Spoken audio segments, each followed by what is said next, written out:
unexpectedly, the Flyers tried to steal the headlines of the weekend with a 3-team deal. And to get more into that, plus the NHL Expansion Draft, which will spend a lot of dominoes for the rest of the NHL offseason. He's a friend of the show. He is SiriusXM NHL radio host Scott Laughlin, and he joins us right now on 97.3 ESPN. Scott, how you doing today? I'm doing well, Josh. Just fired up about the week that will be for the National Hockey League. It is going to be a business, and it's going to be business that's going rather briskly, I think we should say here in the next couple of days. There'll be a lot going on, a lot of comings and goings, that's for sure. So I want to start with a big picture question for you. You know, in our area, for example, like when I saw the trade come down on Saturday afternoon, I'm at the gym, I'm in between sets, I looked down, I thought my phone was, punking me or something. You know what I mean? Like, I didn't expect the Flyers to make this deal. So what has been the reaction for you guys who watch the entire league and around the league about this deal? Well, I tell you what, Josh, I think it makes sense for all the three teams that jumped into it. I think Nashville got younger. They've still got hopes for Myers. I know he kind of took a step back this season in Philadelphia, but they think that not only do they get younger, but potentially better down the road on the back end. I think they were able to flip Patrick, of course, for Cody Glass. They've got some high hopes for Glass, the guy that was selected 4 picks after the Flyers selected Patrick to begin with. Patrick gets a new lease on life. It seems like things had kind of run their course there, as you guys know, when it comes to Philadelphia with Nolan Patrick. Last season, stayed a little bit healthier, no doubt, but maybe the production wasn't there like they expected from the second overall pick. So he gets a new lease on life with an organization in Vegas that needs some help down the middle, and maybe he can grow into a nice role with the Vegas Golden Knights.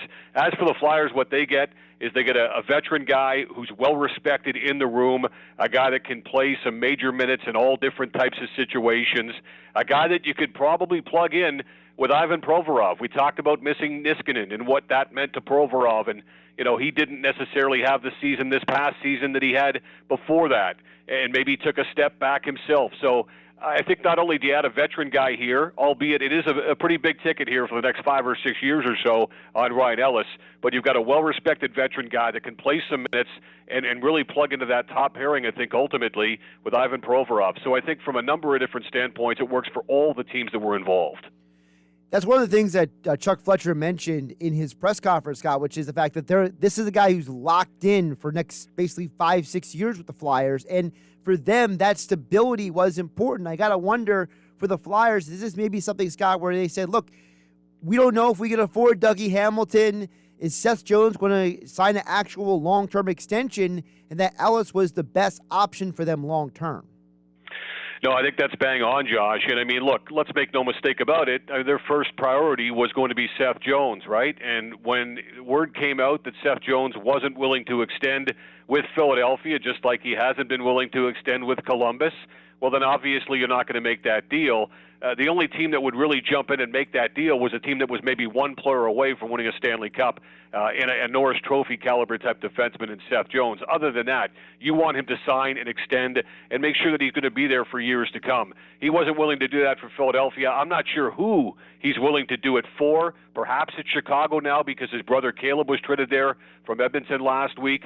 Maybe it's Denver because his dad Popeye, who of course Sixers fans know all about now too, was also a guy that was out there in Denver, played for the Nuggets and such too. So there's the tie-in with the Denver area. But again, they've got to free up some cap space certainly to take care of that if they're ever going to orchestrate a deal to bring Seth Jones to town, especially with Landeskog, a free agent right now. Nathan McKinnon on that cap-friendly deal is going to be coming up here in the next year or so where they can extend him, and he'll probably pretty much double his AAV. So I don't know. I mean, it just seemed like Seth Jones was more than willing to just kind of let this season play out with the Jackets. He might not be moved after all. He might just let it play out. The Jackets might find out that they can't get much back for him because if he's hell-bent on testing the market coming up next summer, that just might be where it's at. So to answer your question, yeah, I think this was a good plan B for the Philadelphia Flyers, and I think this is a trade that Flyers fans are really going to embrace as the seasons go on. What do you say to the people who look at Ellis and say, look, this guy, he's only played 70 games or more, what is it, for the last 6 years? He's getting older. He's had some injury issues. What do you say to those people? Well, he's not that big, too, Josh, right? I mean, he's an undersized defenseman, too. I think he's proved a lot of skeptics wrong. Now, this is a kid that came out of Windsor. He had Memorial Cup success in winning with the Spitfires years ago for Warren Reichel and Bob Bugner and DJ Smith and all those guys in Windsor. He had a pedigree coming into junior hockey. He was a guy that was an offensive catalyst. He could quarterback a power play like nobody else in junior hockey at that time. I wondered, because he was so undersized when he came into the NHL, just exactly how he would somehow win those battles in front of the net with the bigger, stronger, oncoming forwards. He's been smart about it. He uses great positioning and body position to win those battles more often than not. And I think that maybe his size has been something that has allowed him to have a chip on his shoulder, and he's kind of proved the point that he can play in all different types of situations.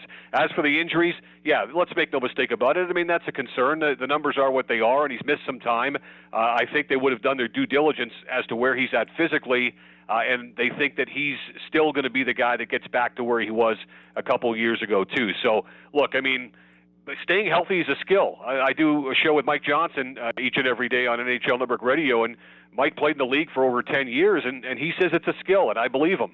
There's some luck involved in staying healthy, no question about that. Sometimes you're in the wrong place at the wrong time, and freak injuries can occur, but I think staying healthy is a skill. It's a skill that he had for the most part in his career. Last couple of years, not so much. I think he can get back there. Scott Laughlin, SiriusXM NHL Radio, joining us right here on Game Night on 97.3 ESPN. You can follow him on Twitter at LaughlinSXM, talking about the Flyers' big trade and, of course, the NHL Expansion Draft. Scott, there's a lot of big names that are being exposed in this draft. And, I mean, is Seattle really going to take the bait on all of these guys? Or is this some posturing going on to try to make further moves for some of these teams? I think they're going to take the bait on a couple of these guys. They are not going to take the bait on a lot of them. I think that there are some, including Voracek and Van Riemsdyk, I think, that maybe are a little bit older than they want, a little bit more highly priced than they want to take on at this point. That being said, they are going to take on some big tickets. I could see them picking up Tarasenko. And whether they trade him immediately or whether or not they trade him at the deadline, that remains to be seen. But I could see them biting on Tarasenko. I could see them also, believe it or not, taking a swing at Carey Price. I know he's heading for New York, and in the next couple of days he's supposed to be meeting with a specialist to find out exactly the extent of his knee injury, whether or not he's going to have to undergo surgery. I just think that would be a great starting point for Ron Francis. I think that Carey Price could turn out to be what Marc-Andre Fleury was for the Vegas Golden Knights. He would instantly become the face of the franchise. When he gets healthy, if in fact he has to go under the knife and you can LTIR him to get that salary cap space in the meantime, I think he instantly gives you credibility. I think he makes you competitive. He's one of the top goalies in the league. He didn't have a great regular season. He was outstanding in the playoffs, of course, as the Canadiens got to the Stanley Cup final. So I think he can, even going to the age of 38 and making $10.5 million per, which is a big ticket. I mean, let's not kid ourselves here, Josh. I still think he'd be worth it, because we've seen guys like Marc-Andre Fleury and Mike Smith and Pekka Rinne and guys playing into their late 30s who are still effective. These guys are special breeds. This guy's going to the Hall of Fame for a reason, and I think CP31 could really help the Seattle team get off the ground. You could establish that culture from day one. I know he's going to be 34 here coming up soon, but I really do think it's worth taking a swing at Carey Price to start your franchise that way. He's from the Pacific Northwest. He could get back out there closer to family and friends. His wife is from 3 hours outside the Seattle area as well, so it makes a whole lot of sense. And I know Mark Bergevin is basically throwing it out there saying, I don't think you're going to take him. I think Ron Francis should and could take that bluff that Montreal has thrown out and take advantage of it fully. You know, Seattle's talked about being a cap team, Josh, right off the hop. If you're going to be a cap team, you're not going to select 30 guys who have 2-year contracts that make $1.5 million per season. Right. There are going to have to be a few guys come on board that are big-ticket items, and I think Carey Price is going to be one of them. Now, with that being said, also, you mentioned Ron Francis, but the head coach is former Flyers coach Dave Hackstall. Do you think Dave Hackstall is in Francis' ear when he sees some of the guys the Flyers have exposed, telling him, listen, man, if you're going to pick anybody, pick fill-in-the-blank guy? Is there maybe a little influence going on there? Yeah, there could be.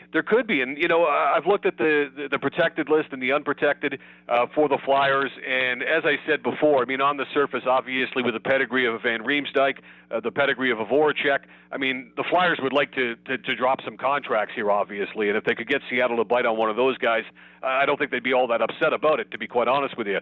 But I could see maybe a guy like a Justin Braun perhaps being an unheralded pickup for Seattle, perhaps on the back end as a depth guy that's been around the block a few times that could really help out, I think, with some of their defensemen. So I would look at a guy like Braun, who's not going to break the bank. He's a veteran, another well-respected guy in the room that maybe you take a swing at. So that's the type of guy probably at this point I could see Philadelphia losing.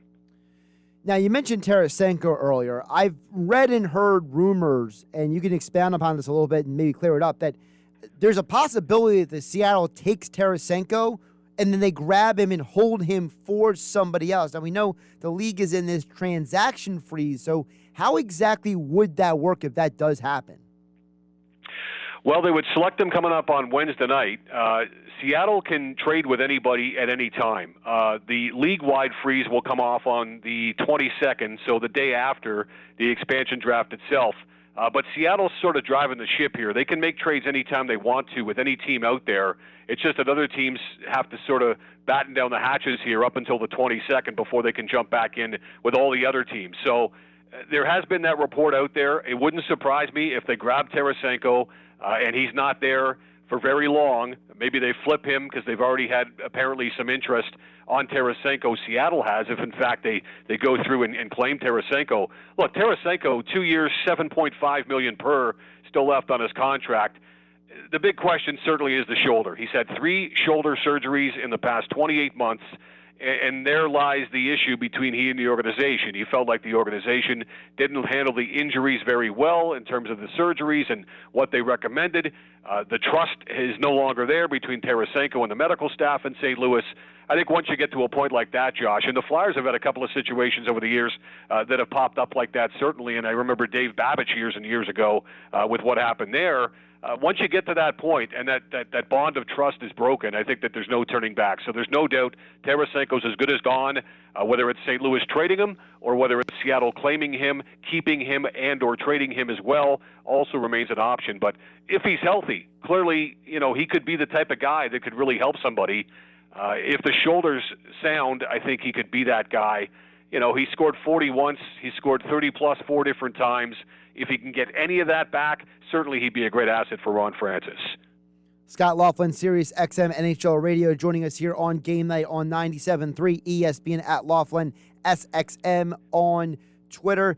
Scott, bring it back to the Flyers because you mentioned them. I want to ask you, Chuck Fletcher has been saying again and again that they're not done making moves over the weekend, that they're open to trading the 13th overall pick, and he's made it very clear that they're not done making moves. So, if you hear a GM say stuff like that, what does that say to you over the years of watching the NHL as you have?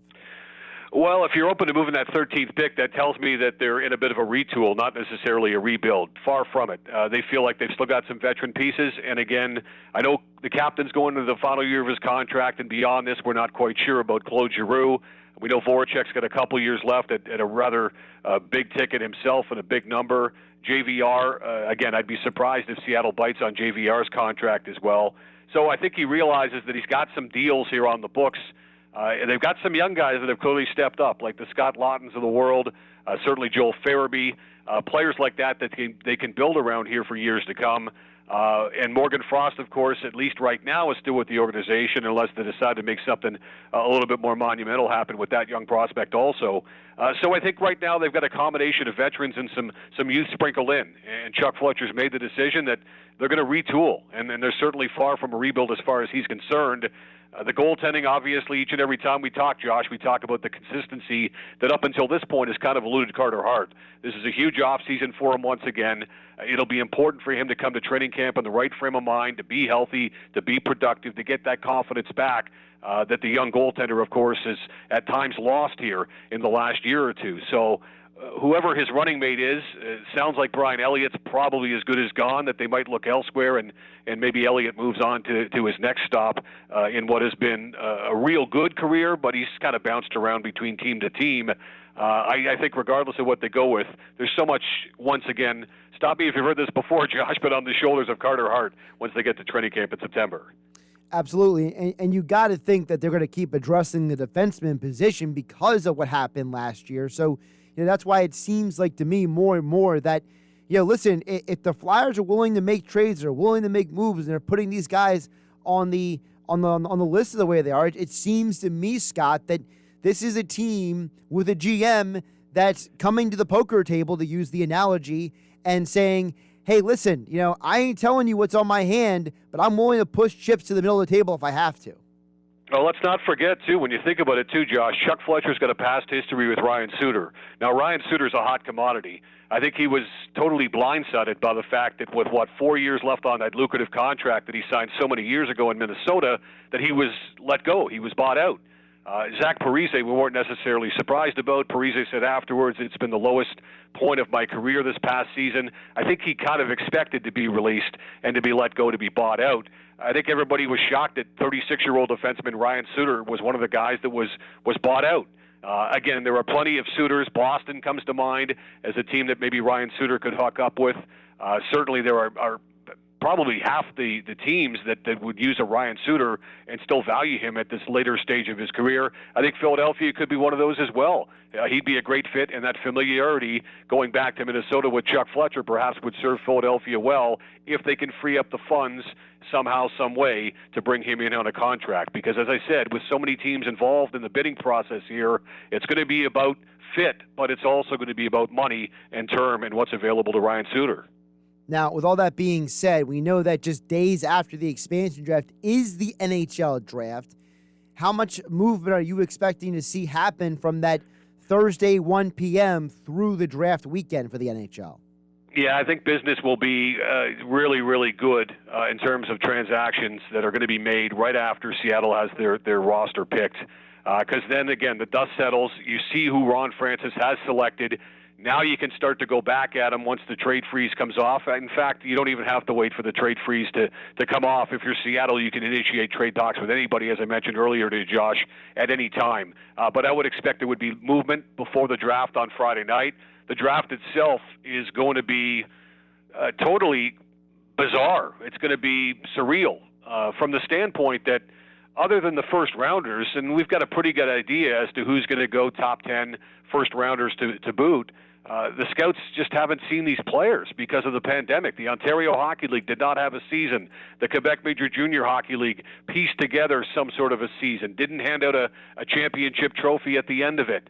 The Western Hockey League had a truncated 24-game schedule that they played in, and unless you were a top-flight player from Ontario and you were affiliated with an Ontario Hockey League team, you didn't even get a chance to play this past season due to the pandemic. So the top guys got to play in the U20s and the U18s, but the guys that were sort of those middling third, fourth-round draft picks that were going to hear their names called on Saturday, they didn't even get a chance to show their wares, and the scouts didn't get a chance to see them. So Ron Francis, whom we've been talking about a lot here in the last couple of minutes, Ron came out and said, you might find this draft to be totally different to the point that you might have a fourth-round pick that turns out to be just as good as a first-rounder because it's a crapshoot. It really is, because the scouts have not seen these kids play. Even more drama to add to the NHL offseason. I know you guys will be talking all about it. SiriusXM NHL Radio. He is Scott Laughlin. Catch him in the mornings on SiriusXM NHL Radio. And he joined us here on Game Night on 97.3 ESPN at Laughlin SXM on Twitter. Scott, great insights. Always appreciate the conversation. Anytime, Josh. Thank you.